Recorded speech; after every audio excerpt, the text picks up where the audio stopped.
advice, come right here. Dreams with Leaders is here.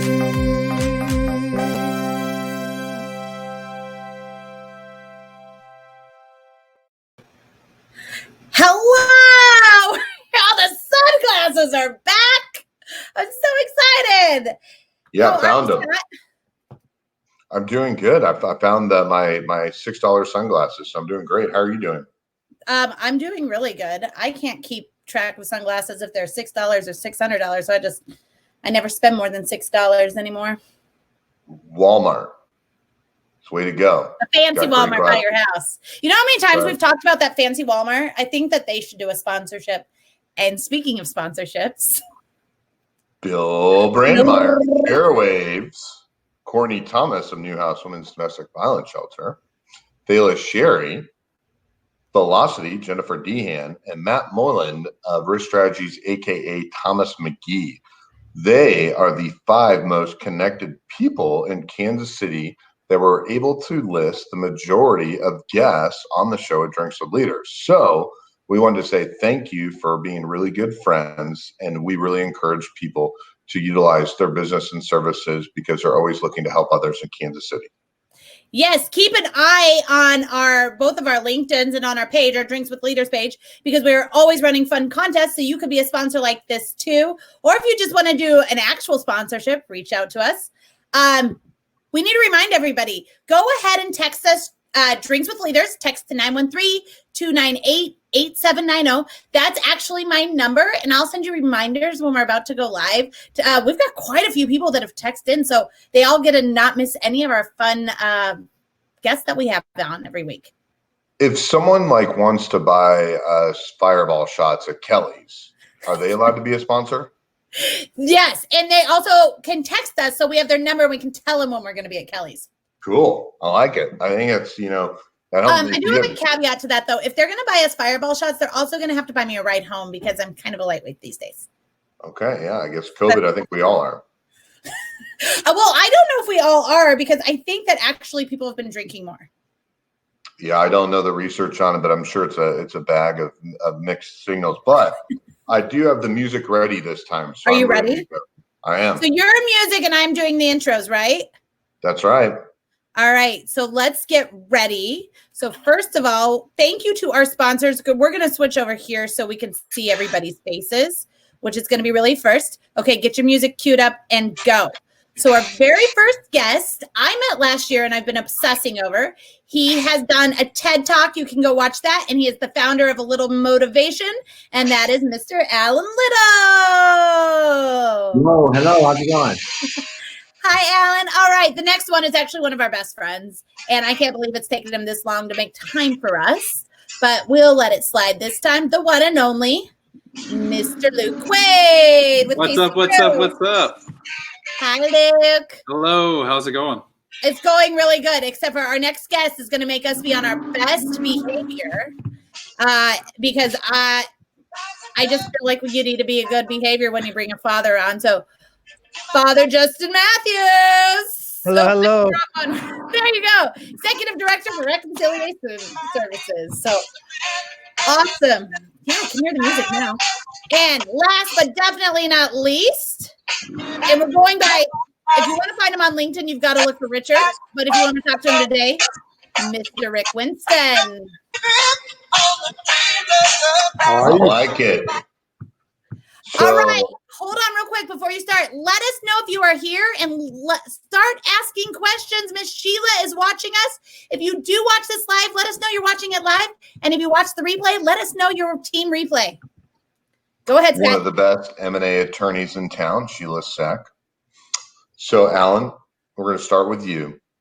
And we want to know your background. So it's that elevator pitch we do in every coffee meeting. How'd you get to Kansas City and what do you do today? Yeah, so my name is Alan Little with A Little Motivation, and I originally moved to Kansas City. I got in a relationship, came out here for that, and that didn't work out, but I decided to stay for the community. I feel like Kansas City is such a family out here. I'm like, man, I got family in Chicago, and I got family here in KC as well, so I stayed for that community entrepreneur family here. Chicago family, it's like I can chill and everything, but here's the get stuff done family. And so I'm a TEDx speaker, and also I'm a life coach right here in Kansas City as well. And the two areas I really focus on is empowerment over anxiety and accountability over inconsistency. A lot of business owners, they have their goals, but to be consistent towards those goals, to be consistent with anything in life, sometimes little accountability really, really helps. So those are my two areas of focus with my life coaching practice. Rick. Oh, by the way, Alan, everyone wants to be a TEDx speaker, and like it's very few people have done it. So congrats. I mean, that's huge. Thank you. Rick, kind of give us your background on how you got to Kansas City. And I know it's hard to do with everything that you've accomplished in the business world, but kind of give us a short version. Okay. Well, I've been practicing law for a few decades, and most recently representing corporations as their general counsel. I was working for a very large company in Wichita and a company here in town, Fike Corporation. It's been here about 75 years. Brought me to Kansas City. I was interested because I thought it would be a great place for my family. My daughter was very young at the time. She was in grade school. She's now in college. And I found it to be a very rewarding experience. My background is primarily that as an attorney and risk management executive. I represented companies in a lot of different kinds of businesses. A large part of my practice is international, so I end up talking with people in other countries quite a bit and working out relationships and transactions in other countries. And then from a family perspective, where does your daughter go to school? And then how is your wife involved in the community? My daughter just finished her freshman year at Vanderbilt last spring, which is also where I went to law school. And my wife is very passionate about education, particularly assisting kids who are underserved or underprivileged in the education system, and has been doing work in that for as long as I've known her, but really has gotten heavily involved here in Kansas City with local school districts, both on the Missouri and Kansas side, both public and private schools. And she's worked quite a bit with the Kaufman Center. So she's heavily involved in education and educational advocacy and diversity, equity, and inclusion. Father Justin, I find your name coming up in almost the majority of my conversations with everything going on today in Kansas City, especially understanding the history of Kansas City as well. So if you could give your personal background and then also touch on the organizations that you run and work with today and where you're located, and also about yesterday about Thelma's Kitchen opening up. So well, I'd love to hear your personal background, but also what you're working on today. Awesome. Well, I got here primarily because the Archdiocese sent me here to be Scott Haven's personal confessor. It's going to take a lot of time. And so they kind of assigned me in, you know what I'm saying, to kind of make a difference in KC working in the background. But no, I grew up here in Kansas City, and I work at Reconciliation Services and help lead an incredible team of about 24 very, very passionate individuals. Reconciliation Services, a nonprofit social venture that is working to cultivate a community in Kansas City to turn Troost Avenue from a dividing line racially and economically into a gathering place and really reveal the strength of all. We do that through a number of social service and mental health programs that are specifically tailored for the community that we serve. But we also offer a number of social ventures or social enterprises. The most well-known right now is Thelma's Kitchen, which is a donate what you can restaurant located at 31st and Troost. Best 5-star Yelp-rated restaurant on Troost Avenue. Everyone is welcome to come. And we did just open again yesterday. It's kind of a new world. Maybe we'll get into that. But we are open for business again, 11 o'clock to 2 o'clock for lunch. So you can come down and have a great lunch and visit with the community. And we're following all the COVID guidelines and masks. It's really safe, but it's beautiful to see the community coming together again and to be open. So honored to be on this illustrious panel with you all. Thank you. Now, Luke, you are kind of a big deal. I know you're a big deal because I always say when the credit of downtown coming back as a place to be cool and a place to live, you were on that train before a lot of other people. But then I found out you were cool when there was a young group called the Loop Kansas City of young 20-somethings that begged me to introduce them to you. And they were completely geeked out to have you speak. And then I knew that you were a big reason why downtown has come back. So if you can give us a little bit of your background and also tell us a little bit about your military history before you found your way to Kansas City. Yeah, well, thanks for having me. My name is Luke Wade. I'm with Casey Crew, otherwise known as the community creator as well. Yeah, actually the military goes hand in hand. So I actually was 20 years old in college, and I joined the Army at 17, the National Guard. So I actually got stationed in Fort Riley, Kansas before I got sent to Iraq and when I came back from Iraq.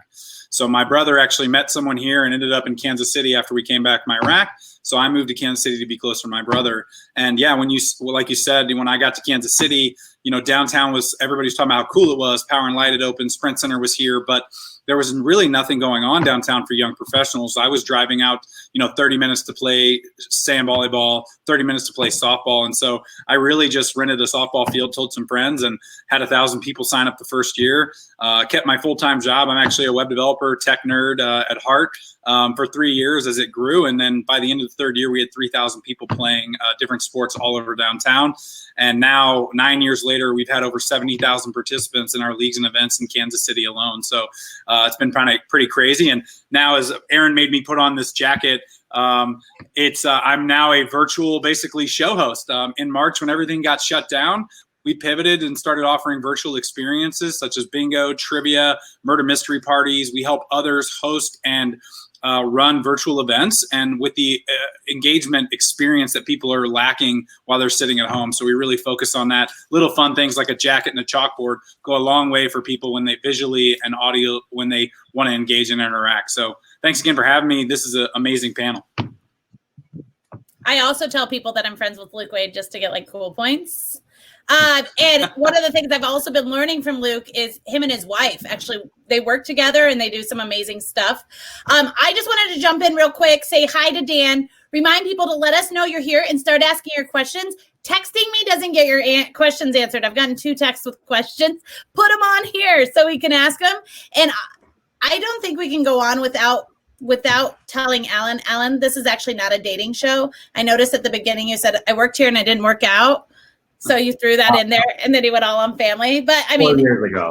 Wherever you guys want to go with it, that's fine. All right. If you're going to meet anybody, it should be on LinkedIn, right? That's where you want to meet the next woman, right? Oh my Right. God. Okay. I mean, it was the first time, but I like it. Your turn, Scott. So when I met my wife, we were both on dates with other people, and I went and looked her up on LinkedIn the next day. So it's totally possible. I was like, well, hey, she's at a quality company. She must be a good person.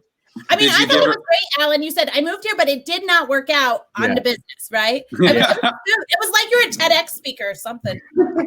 Scott, did you leave a recommendation for your wife on LinkedIn after that?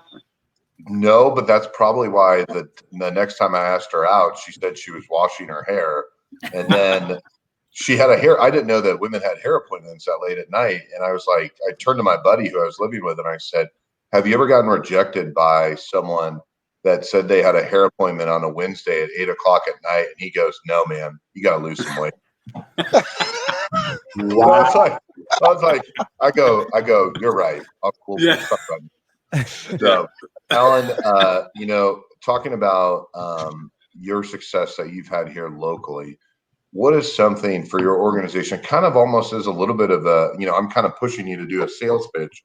Yeah. What is it that you do daily for businesses, and who, what is a success story for you, and who are businesses you want to work with in Kansas City? Yeah. So a lot of the people I work with businesses, but usually I work more on an individual level with the person. So it's a lot of business owners, or it can be employees looking to become business owners. And I feel like I do a lot of getting to the real nitty gritty of our lives. And a lot of people, it's like, there's a reason why Batman is only a 3-hour long movie, because no one can watch a movie for more than 3 hours with someone with a mask on. And I've come across a lot of business owners that's wearing a mask. Oh yeah, I'm professional, I'm this and this. But deep down, late at night, they're dealing with anxiety. They're dealing with, they're beating themselves up. It's that I gave my TED talk about the inner self-talk. And the way we speak to ourselves impacts every area of our entire life. And the interesting thing is that once we change that inner conversation, our happiness goes up. But guess what? Our business performance goes up. It's actually profitable to be positive. And so I've had last year, everyone that went through my entire program had 100% transformation in an area that they seek to transform. And that's in my life coaching, that's my accountability coaching. And I even have a certification program that's accredited through the Better Business Bureau for people that want to also become a life coach. And Awesome. a success that I've had actually just last month on expertise.com, I was listed as the number one life coach, the number one rated life coach in Kansas City. If you type in top best life coaches in Kansas City, the first one that's not an advertisement, I'm at the top of that list. And people say, how did you do that? I feel like when you really align your life with what you're born to do, like so many of us are doing things that we're supposed to do. But when we align our lives with what we're born to do, success is automatic because God always makes space for the people that's helping bring people back to their true selves. So that's one thing I'm really big on is I'm in my office right now because I was just coaching a guy right before this call. He just walked out like right before the call. And we were talking about the difference between becoming a good person, becoming a good man, and what does greatness look like? And I always say, like, connect me with the people that's ready to step into greatness. You know, if you a good life, that's good, that's phenomenal. But I'm talking about like that you've never imagined how great your life could be type of success.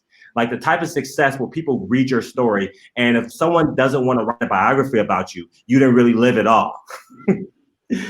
You know, so that's what I'm all about. I'm all about who's ready to step into that power. And my office is right here in Shawnee, and this is what I do all day. They just put you on the cover of the Better Business Bureau website too, the national one. That was a win. Yeah. I was on there, and they had an interview with me and everything for the because Better Business Bureau is a phenomenal organization. I've met the CEO actually, and he was actually a motivational speaker before he became the CEO of Better Business Bureau. So we just hit it off immediately, and that's really what it's about. You know, it's just leading with love for the most part, just loving people. Love it. And Rick, you know, the one thing is when I look around this panel, you know, a lot of us, our business is being visible and being out and about. For you're as a leader within your organization, it doesn't require you to be visible, but yet you're just a community leader being visible and helping others. So I think I'd like to ask you a question of why do you have such a calling to serve others outside of what you do on a daily basis, but also kind of tell us a business win for your organization as one of the largest manufacturing firms here in the Midwest. Well, it's funny you ask about the service, and I think that really is just, you know, most business leaders I meet who I think are good at their businesses, and if they are experiencing success, are interested in serving. I think it's part of being a whole person. I feel like if I get opportunities and I can promote that or spread that to others, that's something I should do. I don't know any other way to explain it other than that. And, you know, we're kind of a product of, you know, who we choose to be friends with, the families we come from, you know, what we learn at our church or religious practices. And, you know, it all kind of wraps up into who we are as individuals. But I think that people get something out of it. It's not like you don't. I think most people feel better if they know they've helped someone else. So, you know, it's kind of the more you give, the more you get. I think that, and quite frankly, my wife has made me a much better person because she remembers to give much better than I do. A lot of times I have good intentions, but my schedule gets really full, and then I have to come home and face her, and she's like, well, did you do that? And I'm like, I'm doing it right now. So tell us about your organization and a recent win and success have you had, whether it's personnel or a recent win. What's going on in your world? Well, I would say, you know, our company manufactures safety products, and we ship them all over the world. We have some facilities that are in other countries, but mostly, you know, our largest facilities here in Blue Springs, Missouri. And I'd say our biggest business win we've had was when at the onset, very early in the pandemic, when COVID-19 came out, because we were communicating a lot internationally, even though we're a privately held company and we sell to other businesses, we're not a consumer business. We were getting a lot of feedback from health professionals in different countries as well as the CDC, and we had to keep our factory operations open. And so we were very aggressive in getting a hold of PPE. We had some technology we sold that was designed. Some of the safety products we manufacture deal with fire safety. We had some technology that could read temperatures. We had one of our engineers reprogram that so it can be placed at doorways and read people's temperatures as they came in. We distributed a lot of masks. We issued a lot of information to our employees just to keep them informed about what was going on. And no one was really sure at that time, right? You're talking, February, March, people are like, I don't know what's going to happen.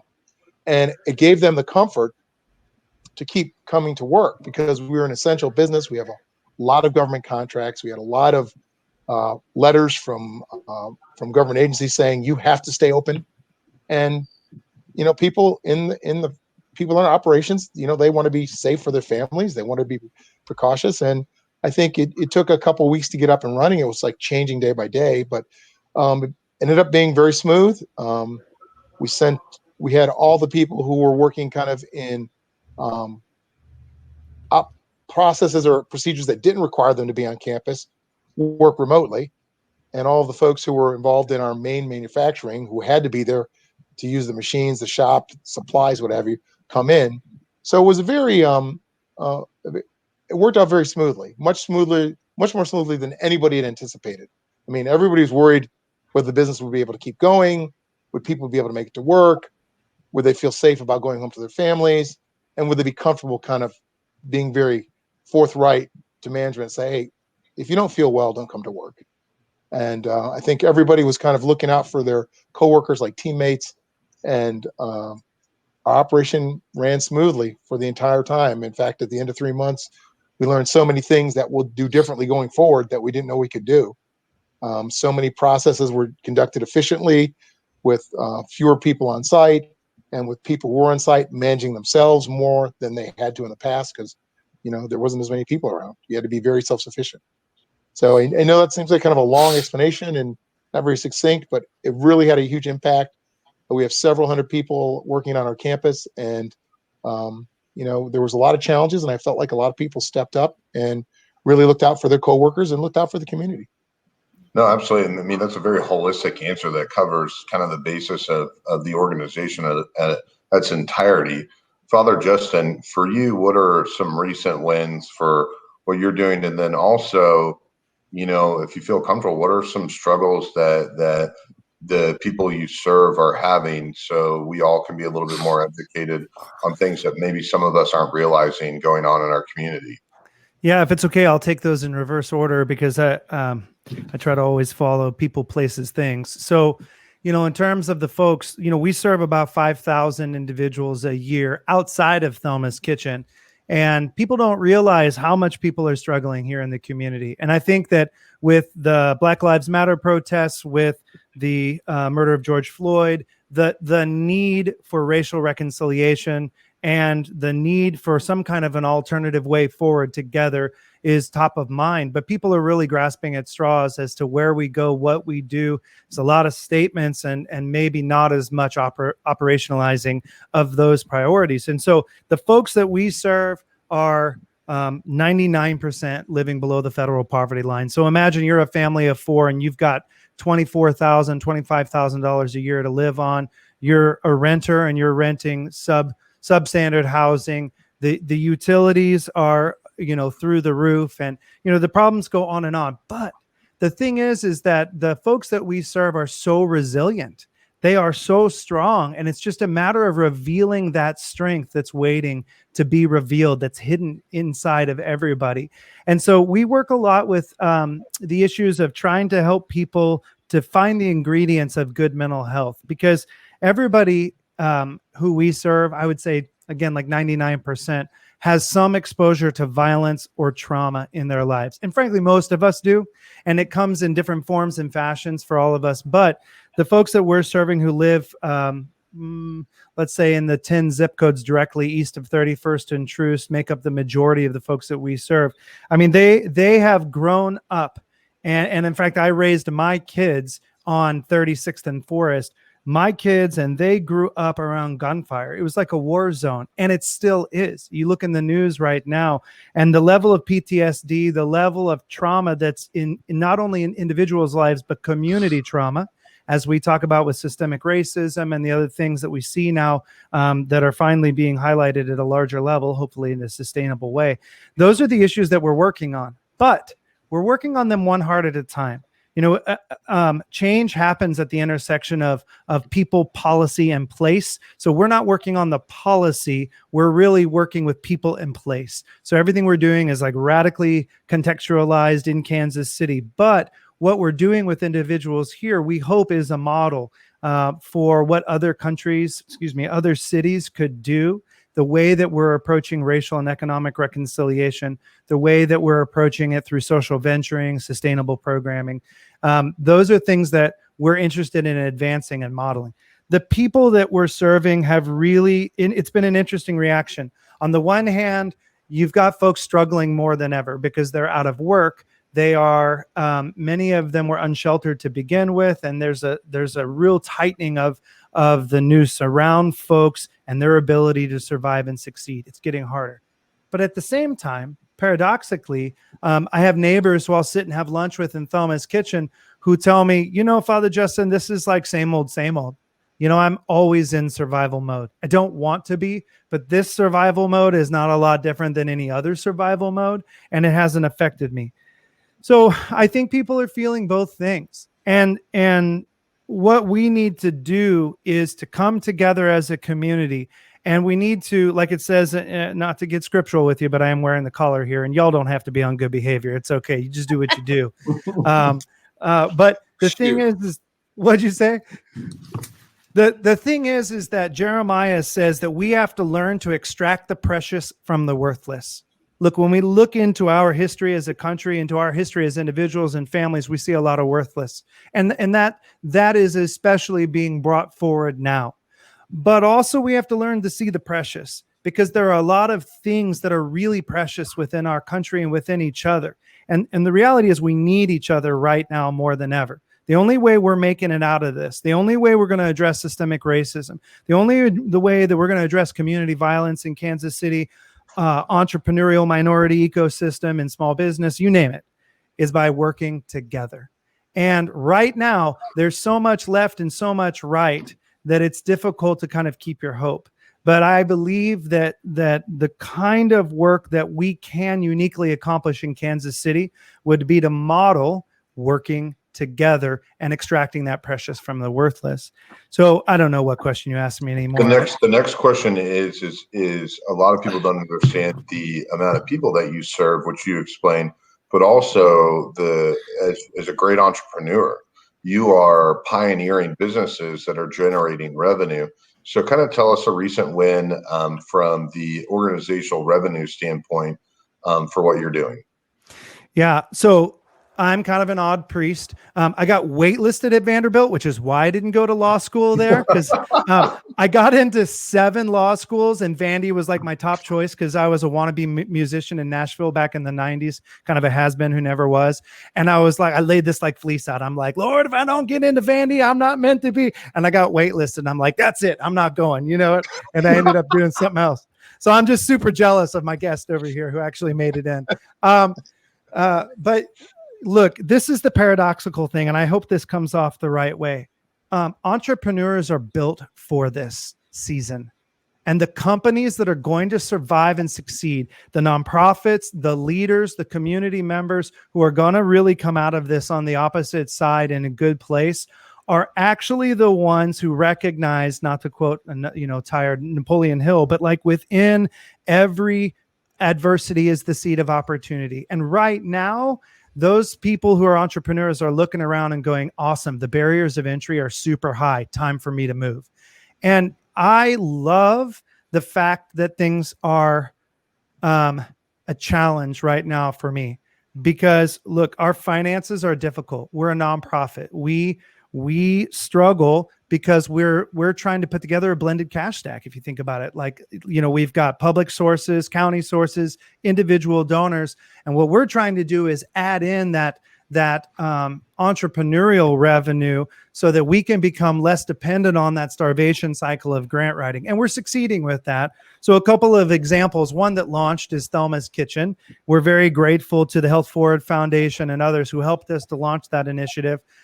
We're not sure how this year is going to go. We were at break even by month 8. And then with grants, we were exceeding break even. And the goal would be for Thelma's Kitchen revenue to actually spill over into the rest of the organization to support the racial and economic reconciliation work that we do. This year, it's going to be hard. Look, people don't want to go too far from home and go to a restaurant. And let's be real about it. People still have really bad impressions about 31st and Truce that they need to reevaluate. But people are going, I'm not going to a restaurant at 31st and Truce down with, Thelma's Kitchen, but they should, because just by eating here, it's like slacker activism. You can come and have an incredible lunch, but you can also change the world at the same time, one heart at a time.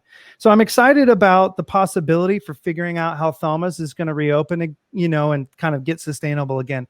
But 2 real quick cool things. We are launching Thelma's Kitchen Box Lunch Co. That is a social venture box lunch company. And so we are super excited. That's going to launch in August. So stay tuned for that. Go to rs3101.org, our website, or thelmaskitchen.org, and sign up for the email list. Make sure that your company is one of the first. There are a lot of companies that are sick of, 25 Jimmy John's guys coming to the front door because they're trying to keep their lobbies safe. And so what we're actually doing is trying to work with companies that want to have a social venturing opportunity to support the work that we're doing in Kansas City, but at the same time, keep their employees very well fed with incredible food and their lobbies safe at the same time. So Thelma's Kitchen Box Lunch. And then lastly, I'm just launching an e-course and a podcast. The podcast is called The Social Leader, and the e-course is called The Social Leader Essentials. And it is meant to help leaders from every different walk of life lead with greater social impact and become what I call social leaders, no matter kind of what leadership lane they're in or what industry. And so these 3 modules are chock full of incredible value, and they're going to teach you the 3 essential skills that you need in order to figure out how to operationalize your priorities right now in your company when it comes to community impact. So those are things I'm excited about and appreciate the opportunity to share them. Yeah, I'm excited that the timing of your podcast, that it's coming out. What a great resource for people to have. And secondly, I'm glad that you mentioned at the top of the show being the highest rated restaurant because the food is dynamite every single time. And it's actually an opportunity to kind of get home cooking instead of just having kind of a cookie cutter restaurant that you get pretty much everywhere else. And so, but to segue, because we want to get to the audience questions, Luke, no pun intended, but I find it really hard to find anyone that segued as well as you did into COVID. And one thing I want to mention, if anyone thinks they can host an event, more power to you, because it's like being on TV. It's really, really hard to master and understand. And hiring Luke and Katie to do your events is a wise move, especially if you're an association or a large company, because it's freaking hard. So how did you decide and learn how to pivot? And tell us some recent wins, Luke. Sure.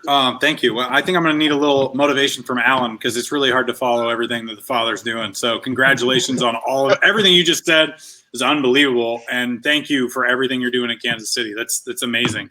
And I can directly relate to the 31st and Truce because one of the first leagues we started in Kansas City was out at 18th and Vine back when it was Parade Park. And I had friends look me in the face and say, I'm not playing there. I don't want to get shot. And once we started leagues there, we had one incident over 3 years, and it was kids, and it was not a big problem. And people loved it. Once we got them out there to play, they really liked the area, the community center, 18th and Vine. So what you're doing is amazing, and thank you for all of that. So Thank you. yes, Scott, honestly, it's been really tough, and speaking to Alan's like inner voice as well, I'm an Army veteran. I've been dealing with PTSD for years, and I've been working hard on that for years and years and years. And, when something like a pandemic happens and shuts down your entire business, how do you run in-person sports and events when you can't have more than 10 people together? It's impossible. And we were finishing up our winter season the day they shut it all down. We had 4 days left. We had halfway through our spring signups. And I sat down with my wife Sunday night, and we're just like, we've got to let everyone go. We will not survive this. One, I also own a software company that supports all the leagues. And so now that's not making any money either, but also has overhead. We're now in the big Hy-Vee Arena, the old Kemper, and we have a big office here and a huge lease. And it was really growing, and we were doing so well. Last year was our 8th full year and our biggest year ever. And so everything for us was just going amazing. And, we had to let everybody go that next day. And my wife and I were just like, what are we going to do? And within a day, we had opened up a virtual bingo event that Friday, and we called it Happy Hour Bingo Virtual. And we had no idea how we were going to do it. We just put it out on Facebook and our website, and we ended up turning into TV show hosts and took old ping pong balls and wrote bingo balls on them, intermixed trivia. Our biggest thing is engagement. I'm sure we've all been to a virtual event where your video's off, no one's talking to you, no one even knows you're there. Our events, we've taught our staff to now go through and talk. The goal is to talk to every single person there, from, hey, Father, what's one of those books behind your screen there? Or, I love that painting behind you, Alan. Just saying people's name and interacting with every single person is what they're not getting right now in a pandemic. They're stuck at home, working with their significant other like I am, and now Aaron is as well. And that stuff can really drive you crazy. It's very hard to not get a release. And our events, in the beginning, they were all free, and we still offer free events to our public, our community, with 15,000 people playing a year. They had nothing to do either. It wasn't just about, what does KC Crew do as a business to survive, but we really need to survive for the community, because these people look at us as a release from their day-to-day jobs. They get off work at 5 o'clock and they come play softball with their friends or sand volleyball or whatever it may be. And so we had to figure out how we could survive as a business. And, within a couple weeks, we were doing bingos and trivias. And now we've had over 4,000 people attend our virtual events since March. And we've been booked for events all the way through December of this year. We've been booked by the Chiefs 3 or 4 times, the YMCA, Burns and Mac just booked us for 10 events. It's been really, really cool. And that's how we survive. But we also have nothing but positive feedback. Everyone who comes to one of our events says, this is the best, this is the highlight of my week, or this was the most interaction I've had this month. So it's been really, really neat, because honestly, at the end of the day, I'm just being myself and joking around with people and interacting. And so it's been really neat that we're able to keep our core value and keep who we are with our fun and community and do it virtually. And so I know it's not the same, but our virtual side of things has been huge and very, very profitable for us. So we've actually been able to do a lot of giving back and hosting free virtual events for nonprofits to raise money.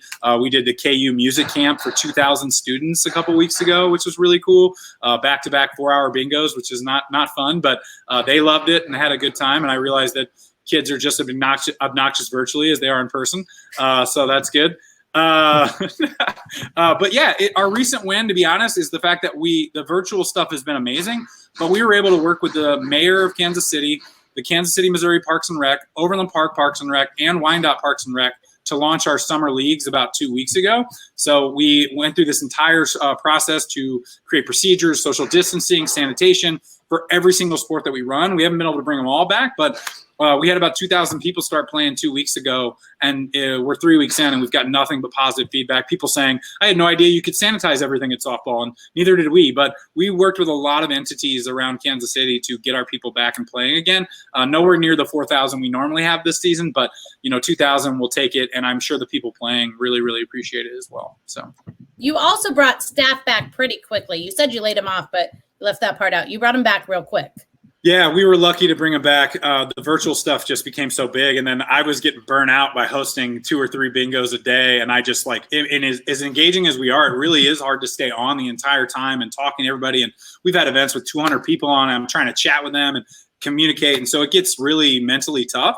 And so after about a month, we were getting booked so fast, we were able to bring one of our employees back to help with that, and now we have several interns and part-time staff that we've trained to run some of our virtual stuff as well. So that's been really great too. All right. So start putting your questions in here. I wanted to say hi. You guys, first of all, I think everybody's just like, they're so into what you guys are saying. Sheila loves the idea of slacker activism. Sounds like a great idea. Such a great example for leading with community impact.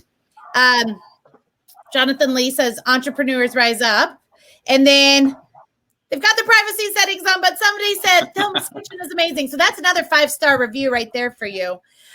We did have a question. So start putting your questions in here. We have one for you, Father Justin. First of all, I have my own question that's not on here that I'm going to ask. Would your favorite movie as a child either Sister Act 1 or Sister Act 2? Oh, do I have to choose between the two?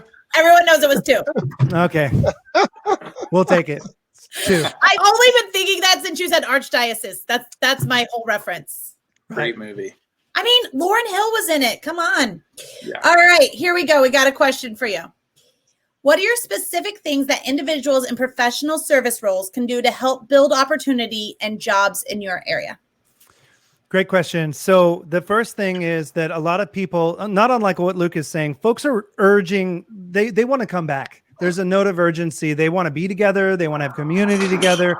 So playing bingo and doing virtual events and those things are critical, I think, just even to have good mental health. And by the way, Luke, when you can do virtual fly fishing and mountain climbing, I'm signing up and I will pay for it, man, because I could use it. But the thing is that right now we need to build team again, and we need to keep going with all the things that we were doing before the pandemic. So we've launched something that was super successful before the pandemic. Now we're reinventing. It's called Lunch on Me KC inside Thelma's Kitchen. So companies can come in small groups, and we do kind of like a mini training on the 200-year history of Troost, and we answer some tough questions about community issues. And then your group puts on an apron and you run our restaurant. It's an incredible team building experience. And then after that, I personally do a debrief with you. So that's a great way that communities can help, because we ask you to donate $1,200, and that $1,200 pays it forward for 100 people that day to get to eat in Thelma's Kitchen. And it's a part of our revenue model of how we underwrite the donate what you can model. So you can find out more about that on thelmaskitchen.org.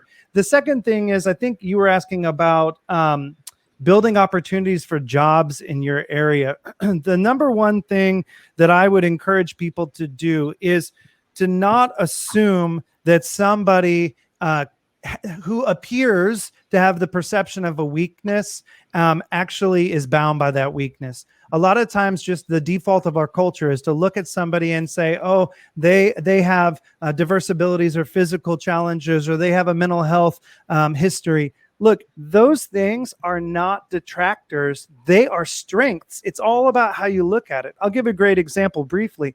Folks with bipolar disorder. Most of the people would look at somebody with bipolar and kind of thinking about that stigma within the mental health world, and they would say they're going to be erratic, they're going to be, difficult to manage, they're not going to show up on time, whatever. Look, I work with a lot of people who have bipolar personally and professionally, and the reality of the situation is that the people who have bipolar have the very same skills and traits that entrepreneurs have. In fact, if you look at the history of entrepreneurship, a lot of the people that we think of as incredible entrepreneurs, from, Elon Musk all the way back to Abraham Lincoln, they struggle with depression or mania, those kinds of things. So what I'm trying to get at is you have the ability in your leadership lane to create jobs, to actualize and to operationalize your diversity, equity, and inclusion priorities and your other social priorities.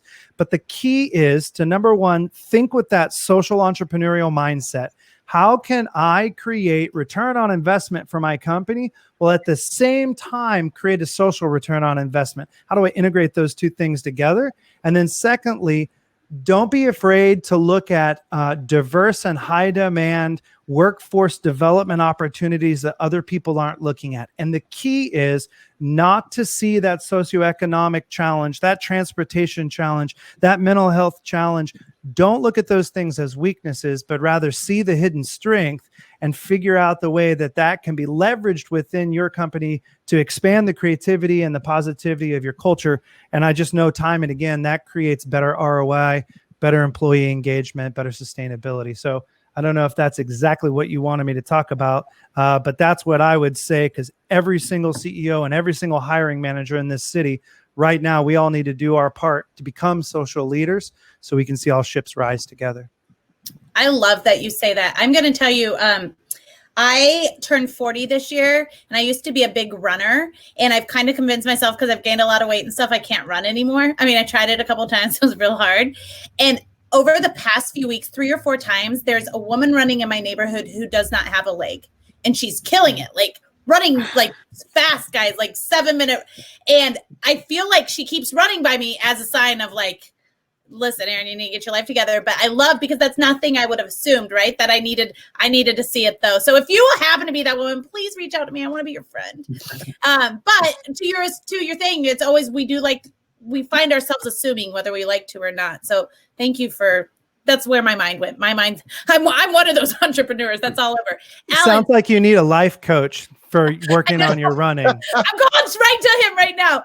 Hey, Alan, speaking of anxiety and entrepreneurs, first of all, Alex says that alignment and leading with love, she loves you. So I think that's a friend we share. But can you also talk about like what you've seen? Like, it's been a hard time to be a business owner and an entrepreneur right now, right? Like Luke and I were on a call day one of this, and we were like, are we all in? We're all in, right? Can you kind of talk about things you've seen and maybe a tip or a trick that you've really had people do right now to help be on the other side of this, come out better on the other side of this as entrepreneurs and business owners? Yeah, I would definitely say that there was one of my first business mentors a couple years ago. He was like, Alan, you want to step in entrepreneurship? I'm like, yeah. He's like, okay, first lesson. Everything you fear, you're going to experience.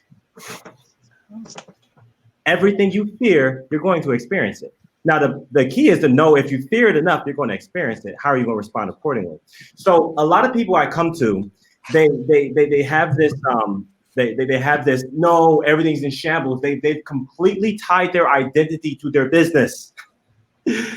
I'm like, you're not your business. You are an unlimited soul. You're the creator of the business. You're the manifestor of the business, you know? And so it's about literally, there's 2 types of people. The people that when it's raining outside, they go with the weather, and then there's the people that create their own weather. Who are the people that create their own weather? And this is filtering those people out, you know? And I get it. It's hard, you know? A lot of people were hit really hard with everything's going on, and it goes out there. But at the end of the day, it's one of those things where it's like you can either give up or saddle up. It's one of those Western things. So what I tell a lot of people is, I'm coming across a lot of people that it turns out they didn't really want to be in the business they were in the first place anyway. And now it's almost like their opportunity to do what they really want to do. And there's actually more of that I'm seeing than anything else. And it's like, now you have an opportunity to really be authentic in that. And if there's a mask that anyone's wearing, now's the opportunity for it to come off. So I'm a really big believer that the thing that's going to transform this planet is people start being like themselves, their real selves. And just like what Alex said, I believe that at our heart, we're all love. We're all love at our core. We're all human beings. But we have things that happen throughout our life that clogs our heart, that causes us to think otherwise. But at the end of the day, profit is not worth anything if you sold your soul for it. That's a really good answer. All right, Mr. Rick. Sorry, got to follow that. That's a really good. I actually have a total different question for you. There's a lot to follow today. I just want to pause and take it all in. You mentioned that you do a lot of your business outside of the United States, right? And I saw a meme the other day, and it said, the rest of the world is watching America like America is watching the Tiger King, right? So what has the experience of, I don't know if you international travel, but what has the experience been like? Well, we are, at least the media makes it seem like America's handling this much, much different than everyone else. How does that work when you're used to dealing with so much outside of America and all that international? What's your experience been during all of this? That's a very interesting question. I would say that, America has historically always been the global leader, And all of the companies that I do business with that are based internationally or have a lot of international business, they tend to be very reserved in their comments about America. Everybody wants to do business with America. Everybody wants to be aligned with America. And so I'd say that the challenges we're going through right now have created a lot of uncertainty. There's a lot of, I mean, Europe does a ton of business with the US, and they are not entirely comfortable with the fact that we seem to be handling the pandemic less effectively than they are. Now, there's a lot of reasons for that, but I would say they very much, my experience has been most of the folks I talk to very much want us to succeed. Obviously, there's not as much travel going overseas now. My business, I've always done quite a bit of video conferencing. Now everybody's doing it. But it's very much observed. It's not going unnoticed. I mean, when you're talking with people in Asia, the Middle East, or Europe on a regular basis about business, sometimes when there's a lull, they'll say, so how are things in the US? How are you guys going to get out of this? I mean, they don't know. They want to know. They're asking. They're watching the news like we are. They're like, they're not used to seeing the US be in this kind of position. And I guess the vibe I get from them is they're kind of uncomfortable with it because, you know, if we're not leading the world, then everybody feels like kind of there's a hole in the leadership internationally. And it's not that other countries can't get along or it won't evolve in a manner that adjusts to that. But I don't think that is what the majority of people want. If that's how it has to be, that's how it will be. So right now, I'd say we're kind of in that position where there's a lot of people quietly rooting for us to manage through the pandemic, if you look at it from that perspective, better than we are. But quite frankly, if it takes us longer, then you know they'll step up. They won't have any choice. What do you say I don't know when if that answers your how question? is it? Yeah, well, I just want to know what you say when they go, how is it over there? It depends on the individual, because that could be a loaded question. You know, from certain countries, you know, sometimes when the business is over, then they'll say, so I saw the news. So tell me really, what is your president like? As if I call him all the day, right? Oh, I talk to him all the time. You know, I mean, it's Just say that check kind of Twitter. question. Just check Twitter. No, don't check Twitter. I mean, Well, thank you. That's I've got a lot of friends internationally too, and it's kind of the same thing, right? It's kind of like the tiptoe dance around it. right. Especially my Canadian friends, because they're so polite. They're like, well, it looks like you're trying. You know? Right. All right, Luke, I've got this last question for you. So earlier, you know, Alan kind of said about it's time to saddle up. And you and I were on a call right at the beginning of this with 3 or 4 other business owners. And you weren't in a great mindset. None of us really were. We were all very confused. I think that same day you would let your staff go, right? What was your big secret where you all of a sudden, because we've been friends for a long time, and it was like, I literally got off the phone. I was like, oh, I got to pray for Luke. And Father, I don't pray as much as I should. But I knew I had to pray for Luke that day. And then the next day you were just back to like Luke, right? It was like a total 360 or whatever the math is on that. So anyways, what did you do in your mind that night? Just for people that are, you know, some people are just hitting that with their businesses. What did you do in your mind that switched really what felt to me as your friend day and night within a day?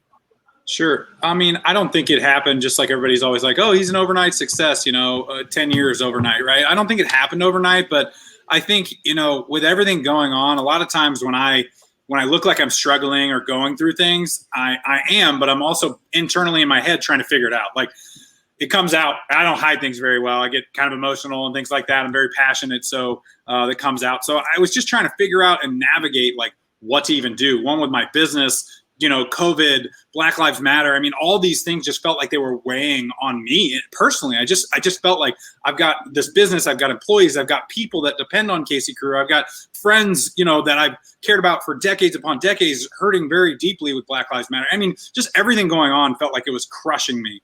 And I just didn't know what to do. And it finally was just like, do what you're supposed to be doing what you've been doing all along, just get louder. And so it really, to Alan's point, like I really feel like I found who I am over the last 3 years. And before that, it was like I just felt like I was making other people happy. Like people want softball leagues, they want it ran this way. Like we would just do whatever people wanted. And when this all happened, I looked at my wife and I was like, I don't know that I'm as happy as I should be with our business. What should we cut? What should we change? How do we reevaluate? And I've just really started to figure out what makes me happy. And I'm only doing that. I've found people that have passion for other things, and I'm putting them up on, the social media side of things or whatever it may be. I'm enabling them to succeed in what they care about, which is allowing me to have more free time to do what I care about, which is helping people. And whether that's virtual events, teaching people how to do that, whether it's veterans organizations with them getting involved in. So honestly, it was just really like, it finally was like, stop dragging your feet or stop with your inner monologue of like, you're scared. Like, cause I didn't know what to say for any of this stuff. I didn't know what to tell people about, coronavirus. I didn't know how we would get back to that. I didn't know what to say about Black Lives Matter because I was worried about what people would think or how it would be judged. But at the end of the day, as long as I was doing what I felt was right, that's when I had that switch of like, I've got to do this. I don't care. And I think I said this on that call was like, the people that get mad about what I'm saying right now aren't the people I want in my life anyway. And so it's actually weeding them out by putting out what I believe in, what I believe is right. And those people are seeing that and leaving. Good. I don't need that stuff in my life anyway. And so, that's how I kind of got over it, was just like, stop dragging your feet, stop tearing yourself down inside and just go forward.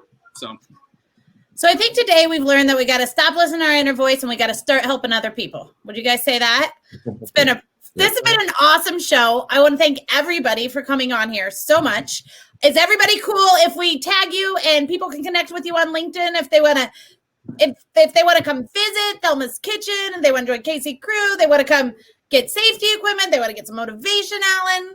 All the things. We're going to tag everybody. If you want sweet sunglasses, go to Scott. He's got a Walmart near him. Yes. Right. Oh, the fancy Walmart. You guys, if you haven't been to Walmart on 159 the Metcalf, you've never been to a Walmart. It's fancy.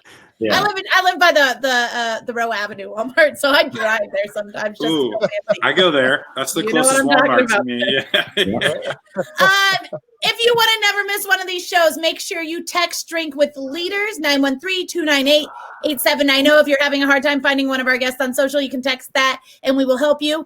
To Father Justin's point of having an e-course out, we've been teasing an e-course. It actually drops 2 weeks from today. So an e-course on networking from Scott and I, who seem to know a little bit about it. If you want to do that, it drops 2 weeks from today. So we'll give you some more information through the text line. Thank you all so much for coming on. And you got anything, Scott? Thank you.